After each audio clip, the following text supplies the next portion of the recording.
Hey guys and gals, got another one for you today. Today I'm in my T110E3 working on the jammer contract again. And I am on Thieful Ridge, 1944, flying solo today. Alright, man, we've got enemies in the area. We either have to take them all out or capture their base. Let's roll. It's mostly a tier 9 and 10 match. They do have a tier 8 scout. We have a tier 8 artillery and a 45A, so a tier 8 heavy tank. So I just featured this tank a little bit ago in Himmelsdorf, which is like where you want to play the T110E3, like in corridors, keeping everything in front of you. Whereas Thieful Ridge 1944 is a wide open map. There's small corridors that you can use, and I actually like this map a lot. I've aced a lot of tanks here since it dropped, and it's really just a patient wear you down battle. Punish people that make mistakes. Now, I definitely prefer scouts, mediums, and fast heavies on this map. However, I'm in a T110E3, so there's nothing fast about it, but it has amazing armor. So the weak points on the T110E3 are the armpits, what I call them. The side is pretty trash, and the rear obviously is horrendous. This cupola is not a weak point. However, some tier 10 tank destroyer shells can get through it with their premium rounds. If some heavies hit it like perfectly with their premium round, they can pen it too, but it's, to me, it's a waste of time.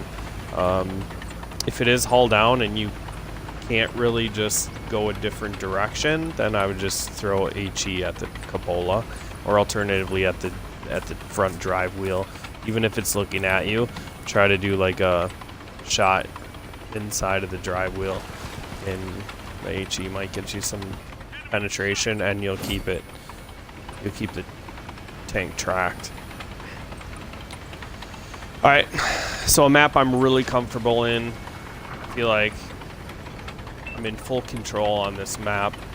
However, I'm in a tank that I don't prefer on this map. Nor do I really prefer this tank at all. I'm not a big fan of it. But you can see right off the bat, I meet a Wizard 113 GFT in the choke, and he bounces a shell off my cupola.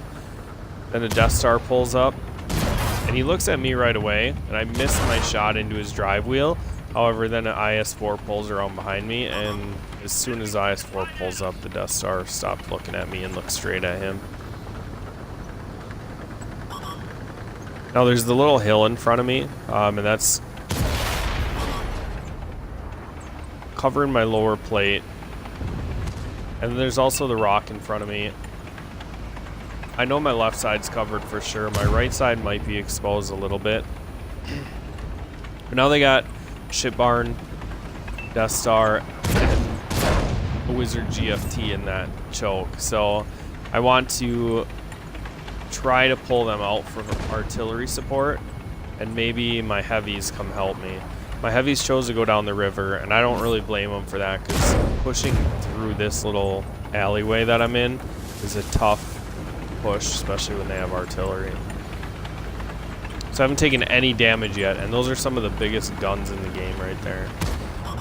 Now the Death Star was shooting AP rounds trying to get through, and he just couldn't get them through. I try to tell the guys behind me my reload time, and I accidentally hit defend the base. And now the Ship Barn and the Death Star backed up, so I'm going to try to make this Wizard pay for it. I pull up, shoot his lower plate, and I feel like maybe I should have just sat there and took the shell. Me backing up, got my M103 behind me shot. Then my STI goes down from the Death Star, but I make sure he pays for it. Get a nice shot into the top of his turret. And now this Waffle's just going to make a hard push on us. And I think this is a great plan right away. But he is just so aggressive and not aiming his shots that he really doesn't put his shells to good use. So the ship barn takes down my M103. I could really care less about this waffle. He's got a long time before he's reloaded. Not to mention all the bouncing that I heard. I could tell that he either only had like a couple more shells left for me, or he was going to be clipping, just because he was pretty much rapid fire as soon as he came around the corner. Carefully aim my shot at the cupola here, lock in another shot on that. Then my arty gives me a nice assist, takes down that wizard. It's 8-7. And now I'm at risk of arty here, but I feel like I have to take the ship barn out, and their arty just misses me. Let's get a nice slap into the ship barn.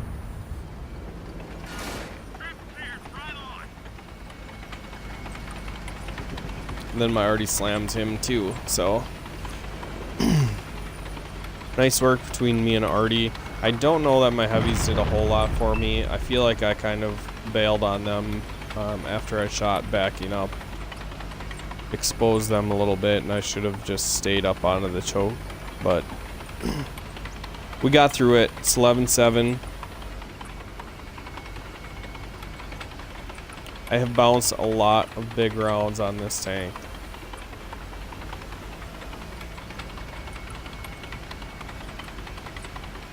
Alright, so I talked about I don't really enjoy this tank. I don't enjoy being on this map in a tank of this nature.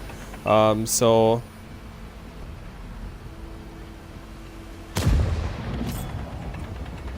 what went right for me? Well, one thing is their mobile tanks really didn't get much vision on the 1, 2, 3 line. And if they did, they took the inside more like the 4, 5, 6, which is okay at mid to late game on this map, but when you do it early right away, the enemy team's not set up and you're going to expose yourself for a bunch of crossfires.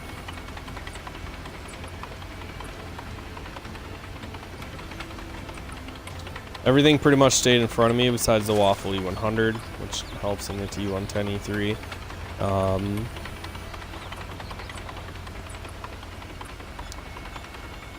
I think that's about it.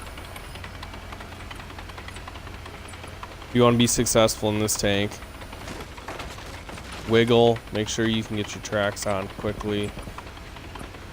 Don't miss your shots. Keep everything in front of you. And to me, that's a long checklist, whereas you don't have a lot of, you're not in full control of those 4 things, so that's one reason why I don't really like to play this tank. If I'm going to take a heavily armored beast out onto the battlefield, I'm probably going to take the mouse. Now it doesn't hit as hard as this thing, but you can't really get exposed as much as you can in this tank.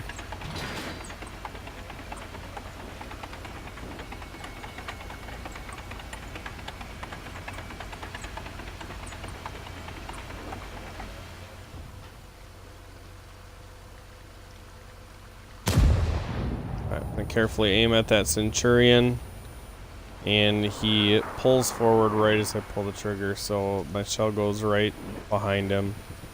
Already gets spotted. There's really only 2 of them left.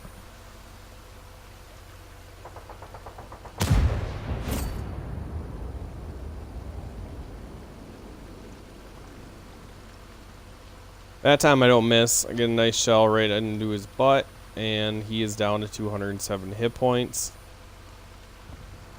I'm going to speed it up. Centurion takes our Waffle E100, but Artie takes another kill. Kills the Centurion.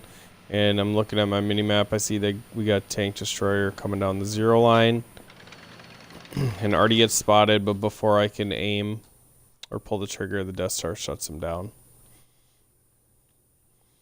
That's one of the things that I'm not a huge fan of, not to mention the mobility and just the reload time and tank traverse, but the gun traverse on this thing is not that great either. So if you're not anticipating it perfectly, you'll have to turn the tank, which then affects your gun dispersion and your accuracy.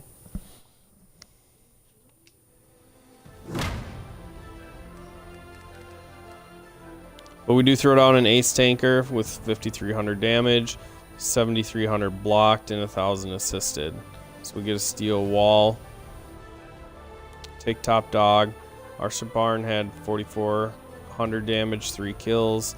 Our Death Star had 4,000, 4 kills, and Artie did 1,600 with 3 kills. So, not to mention our Waffle with 2 kills. That was just a big tank destroyer game for us. Honestly, right away when our Sheridan died, I thought we were going to be at a big disadvantage just because scouting is so important on that map.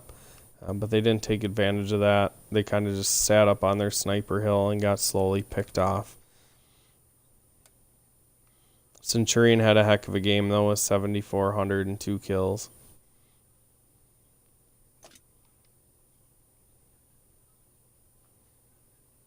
Well, I'll quit babbling. That's really all I got for you guys today. Make sure you like, share, subscribe.